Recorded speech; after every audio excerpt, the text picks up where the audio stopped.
क्या नाम है आपका? सतीश चंद्र। सतीश, जो 2 तारीख को इतना बड़ा हादसा हुआ भोले बाबा के सत्संग में हाथरस में, देव प्रकाश यहाँ के रहने वाले हैं, परिवार के यहाँ से, क्या कहना चाहेंगे कि जो मुकदमा लिखा गया है वो रात को सरेंडर किया है, क्या कहना चाहते हैं? जी सर, सबसे पहले तो मैं उस दिन सकीड़ में था 2 तारीख को, मुझे वहीं सुनने के लिए मिला था, तो मैं वहाँ से आया, वहाँ से अवागढ़ गया, अवागढ़ से फिर दूसरे दिन आया यहाँ। तो देव प्रकाश की या मतलब बाबा की क्या गलती है इसमें? अरे आयोजन तो चाहे कोई छोटा लो या बड़ा लो करा ही लेते हैं न। बाबा ये कहते हैं कि तुम मेरे पीछे भागो, ये तो पब्लिक है। और बाबा तो 1-1.5 घंटा पहले निकल गए वहाँ से, हादसा बाद में हुआ है। जब पुलिस ने जांच एफआईटी जांच की, उसमें देव प्रकाश खिलाफ हाथरस प्रशासन ने जो है मुकदमा दर्ज किया, बोल रहे थे कि 80,000 की अनुमति ली थी और 2.5 लाख से ज़्यादा लोग पहुँचे, कुछ कहना चाहेंगे? जी सर, उसमें ये कहना चाहते हैं हम कि जैसे आप ये लगा लो कि आप ही भागवत कर रहे हैं, आप ये सोचो कि मेरे भागवत में 100 लोग आएंगे सुनने के लिए भागवत, वहाँ 500 पहुँच जाए तो आप क्या उन्हें भगा देंगे? यहाँ सत्संग मन सुनो या भागवत मन सुनो, भगा सकते हैं हम किसी को? और न कि अकेले देव प्रकाश ने ये सत्संग कराया है, मतलब बहुत सारे लोग इकट्ठे होकर ही सत्संग कराते हैं इतना बड़ा। आपको क्या लगता है कि देव प्रकाश के खिलाफ गलत एफआईआर? बिल्कुल गलत है। पब्लिक अपने आप को दोषी है, क्यों भाग रही है पीछे? कोई कह थोड़ी रहा है कि हमारे पीछे भागो, न बाबा कह रहे कि तुम मेरे पीछे भागो। बाबा तो ये कह के गए, सुनिए, मैंने कहा आराम से सावधानी से जाना अपने अपने घर, और वो पहले ही निकल गए, बाद में हादसा हुआ है। जब ये घटना हुई थी तब क्या मन में आया आपके, जब आपने सुना इतने लोग मारे गए, फिर आपने सुना होगा कि देव प्रकाश के खिलाफ एफआईआर हो, तो क्या मन में आया? मन में तो क्या आएगा, एक बताओ, हम भी उस घटना से दुखित हैं, क्या कर सकते हैं? क्या आप ही बाबा को मानते हैं? नहीं, मैं नहीं मानता। कभी सत्संग में नहीं, गया था 1-2 बार, चला जाता हूँ, जैसे 1-2 साल में। यहाँ पहली बार आया हूँ गांव में, ये करीबन हो गई मुझे 3-4 साल, मैं दिल्ली रहता था। तो परिवार के और लोग कोई बाबा सत्संग या गाँव कोई नहीं, कोई एक आध चला जाता है, ऐसे भूला बिछड़ा हुआ कोई। मतलब आस्था नहीं रखते हो? नहीं, ज़्यादा नहीं। अच्छा, क्या आपको ऐसा लगता है कि देव प्रकाश के खिलाफ एफआईआर लिखा गई तो आपके मन में पता है कि बाबा को बचाने के लिए देव प्रकाश को बलि का बकरा बनाया गया है? नहीं नहीं, दोनों ही निर्दोष हैं वैसे तो, देखी जाए कोई निर्दोष ही नहीं है इसमें। मेरा नाम तेजपाल है।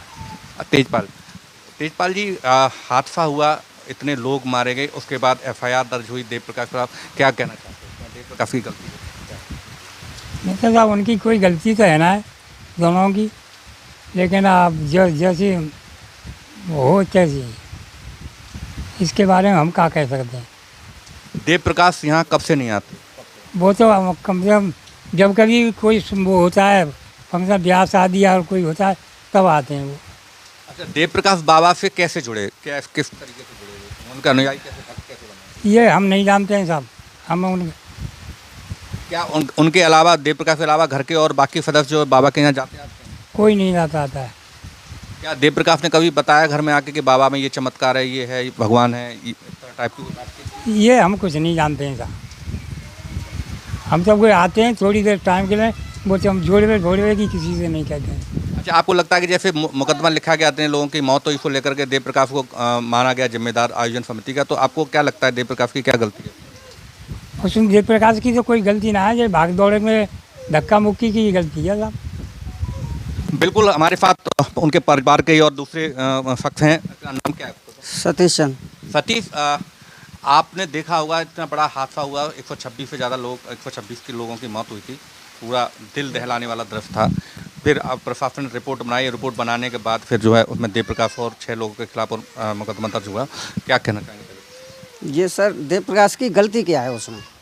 ये आयोजन होता है तो सभी लोगों का होता है, सब लोग उसमें सहमति करते हैं, कोई पानी पिला रहा है, कोई झाड़ू लगा रहा है, कोई मतलब पब्लिक संभाल रहा है, कोई गाड़ियाँ संभाल रहा है, सब लोग सब मिलजुल के ये सत्संग कराते हैं। अब देव प्रकाश ने 80,000 की परमिशन कराई एसडीएम साहब से, और पब्लिक पहुंच गई वहाँ 2 लाख से ऊपर। अब जैसे हमारे यहाँ कोई प्रोग्राम है और हम 1,000 आदमी को नौतो दें और पहुँच जाए 2,000 या 1,500, तो हम उनसे जी तो कहना सकते तुम सत्संग मन सुनो सा। अरे ये तो परमात्मा को नाम है भैया, अच्छा कोई सुनो, अच्छा कोई प्रसाद लो। देव प्रकाश को आपको लगता है कि बाबा को बचाया जा रहा है इसलिए देव प्रकाश को बचाया गया? नहीं नहीं, दोषी कोई नहीं है दोनों में से एक भी। बाबा तो 1-1.5 घंटा पहले ही निकल गए थे। ये तो पब्लिक पीछे भागी है, बाद में अपने आप वहाँ में रपटी है खाई में, तब गिरे हैं ये। एक अच्छा, बाबा निकल गए थे, इतने लोगों की मौत हुई थी, उसके बाद बाबा 3 दिन तक कुछ नहीं बोले, कोई बयान नहीं आया। आज जरूर बयान दिया इसको लेके क्या, क्योंकि अगर मौत हुई है तो इस मामले की मुझे कोई जानकारी नहीं है, 3 दिन मिले या नहीं मिले, इस मामले में मुझे कोई जानकारी नहीं। अच्छा, सिर्फ देव प्रकाश ही बाबा के अनुयायी हैं या परिवार में और भी लोग या गांव में और भी लोग हैं जो बाबा के भक्त हैं? ज़्यादा हैं, 2-4-6 ही हैं हमारे गांव में। कभी वेद प्रकाश ने कहा कि नहीं चलो हमारे साथ बाबा के पास चलो, ये चमत्कार? नहीं, हमसे कभी नहीं कहा उसने, कभी नहीं। अच्छा, जब ये घटना हुई थी और उस पर मुकदमा दर्ज हुआ तो क्या मन में चल रहा था आपके, जब कि इतने लोग मरे उसके बाद से मुकदमा दर्ज हुआ? जैसे मन में तो मान लो इतने लोग मरे हैं तो मतलब दुख तो पैदा होता ही है कि सत्संग में गए और मतलब ऐसा हादसा है, कोई परिवार में से जी तो कह के आता ना है कि मैं मतलब मरूँगा, आई समझ, सब यही भावना लेके आता है कि मैं परमात्मा के दरबार में जा रहा हूँ, कछ न कछ मतलब ज्ञान सीख के आऊँगा और परमात्मा को कोई गलत बात तो सिखाते ना है, आई समझ में, मानवता की बात सिखाते थे। अच्छा, मुकदमा दर्ज हुआ तो उसके बीच में दर्ज होने के बाद कहीं वेद प्रकाश के घर पे फ़ोन आया, कभी फ़ोन पे कोई बातचीत हुई? हमें जानकारी ना चाहिए, कोई फ़ोन वगैरह? नहीं।